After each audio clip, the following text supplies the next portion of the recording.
हाय सांग माने देखंतु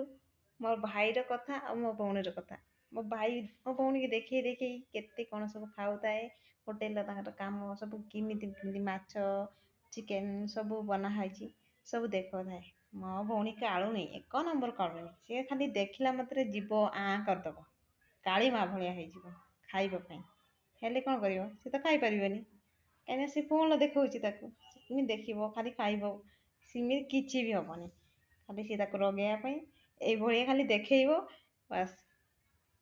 କଚା କଚା ଦେଖିବୁ ତ ନାକ ଟେକିବ ଇସ୍ ଏମିତି କହିବ ଆଉ ହେଇସାରିଲା ପରେ ବିଲେଇ ଭଳିଆ ଜଗି ବସିବ ତାପରେ ଖାଲି କହିବ କେବେ ହବ ମୁଁ ଖାଇବି କେବେ ହବ ମୁଁ ଖାଇବି